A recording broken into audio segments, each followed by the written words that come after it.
Waspada, ini bahaya jika sering curhat di media sosial.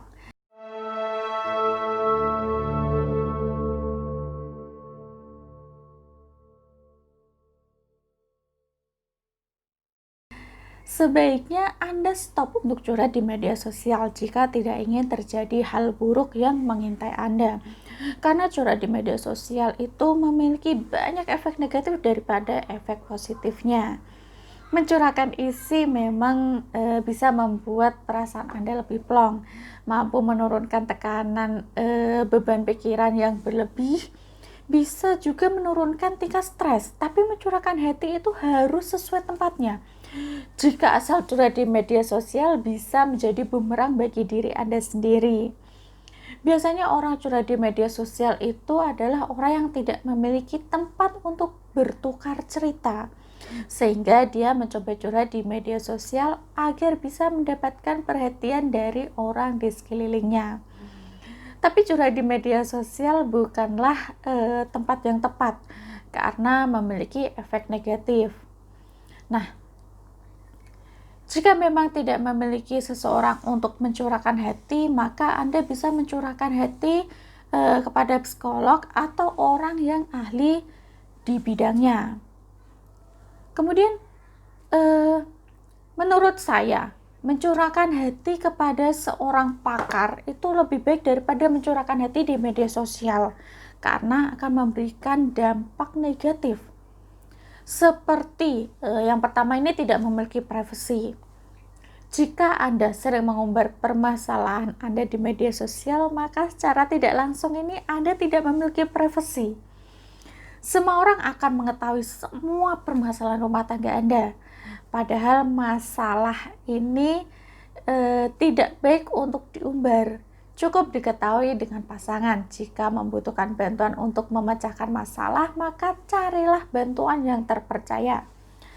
Kemudian yang kedua adalah menurunkan martabat keluarga. Mengumbar permasalahan di media sosial sama saja mengumbar aib keluarga. Semua orang ini akan mengetahui aib keluarga Anda.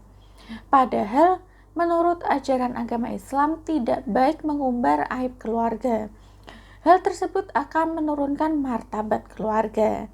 Kemudian yang ketiga adalah sulit menghapus jejak digital. Jika sudah terlanjur mengupload curahan hati di media sosial, maka Anda akan sulit menghapus jejak digital tersebut.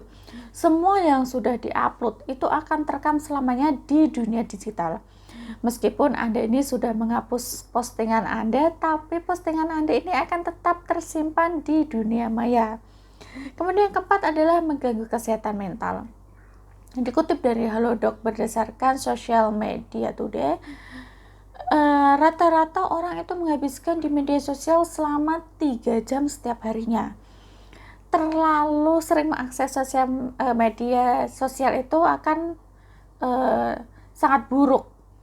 Seseorang akan mengalami kecemasan, iri, dan juga suka membandingkan kehidupan diri sendiri dengan orang lain. Parahnya dia akan mengalami depresi.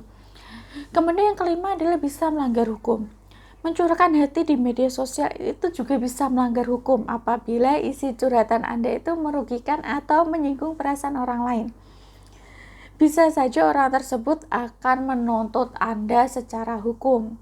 Maka Anda harus berhati-hati menggunakan media sosial. Anda tidak boleh mengutarakan semuanya di media sosial karena ada undang-undang dan hukum yang telah mengatur semuanya. Jika perbuatan Anda ini merugikan orang lain, maka akan ada hukum yang akan menghakimi Anda. Nah, kemudian yang keenam adalah mengundang kejahatan. Selain melanggar hukum, dampak buruk lainnya yaitu bisa mengundang kejahatan.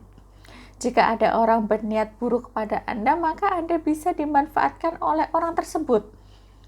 Biasanya orang tersebut akan berpura-pura baik atau membantu Anda. Tapi sebenarnya orang tersebut ini hanya mengambil sesuatu dari Anda, misalnya menguras harta dan juga uang Anda. Maka berhati-hatilah menggunakan media sosial. Jangan mengumbar hal pribadi dan data pribadi penting lainnya. Sebenarnya media sosial itu memberikan dampak positif asal mampu menggunakannya dengan baik. Nah, jika memiliki masalah yang belum menemukan solusinya, maka Anda bisa meminta bantuan orang terpercaya atau seorang pakar. Nah,